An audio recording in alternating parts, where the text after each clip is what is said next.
Mais j'étais vraiment au bout de ma vie quand j'ai regardé Don't Look Up. Donc j'étais en mode, oh mais vas-y, de toute façon ça reste quand même une comédie, je vais regarder ça. Je regarde, j'ai passé 2 heures à chialer et à bader. Et je pense que ce qui m'a mis au bout de ma vie, c'est que le film est sorti il y a un petit moment maintenant et que la situation est pire aujourd'hui. C'est quand même un film qui a un propos global sur quand on alerte de quelque chose, quand il y a des lanceurs d'alerte, ils ne sont pas pris au sérieux et voilà les conséquences dramatiques que ça peut avoir. Mais du coup, c'est sur plein de sujets que ça s'applique. Typiquement la montée du fascisme.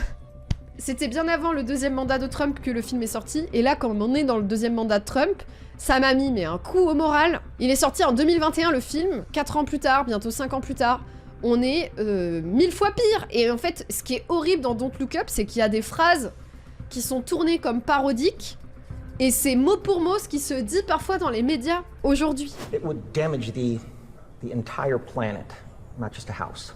No. The entire planet. Okay, well, as it's damaging, will it hit this one house in particular that's right on the coast of New Jersey? It's my ex-wife's house. I need it to be hit. En 2050, j'aurai 55 ans. Et tandis qu'à cet âge-là, mes grands-parents attendaient la retraite, que mes parents stressaient de prendre leur retraite, de mon côté, je serais en train d'assister à l'extinction de notre espèce. Ah bah ça allait fort, hein. À 1h04 du matin. Je trouve que le problème de partir là-dedans, de dire, bah en fait c'est la fin du monde, ça y est, c'est sûr, c'est que les gens peuvent tomber dans ce truc de dire, bon bah y a plus rien à faire, et dans l'inaction complète. Ce qui pour moi est complètement faux, c'est que la seule chose qui nous permet de tenir, c'est justement d'agir collectivement. On a besoin d'être ensemble et de faire des choses pour que ça continue à avoir du sens, et surtout parce que comment on va faire pour continuer à vivre si on n'essaye pas? Mais c'est dur, ouais.